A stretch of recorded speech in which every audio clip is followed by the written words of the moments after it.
Welcome to the Slop Temple. We pray this video helps. You start by gathering exactly what the bank will ask for: your Meezan Bank account number, the specific branch name, and the full account holder name.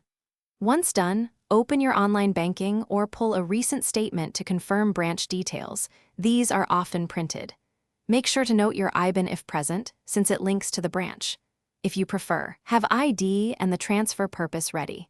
This speeds up later validation when you contact customer support or visit a branch in person. Next, go find the bank's published SWIFT info. Log into Meezan Bank online banking and look for an international payments or contact section where SWIFT/BIC details are listed.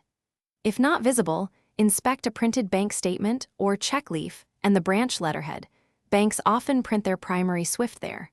Once you have a candidate SWIFT, call your branch or central customer service to confirm the exact code for your branch and the correct beneficiary format, since similar branches can use different branch-specific codes. Finally, enter the confirmed SWIFT and beneficiary details into your sending bank or remittance service exactly as provided. Small typos cause rejections or delays. Make sure currency, amount, and any intermediary bank instructions match the receiving bank's requirements. After submitting, keep the transfer reference and monitor status.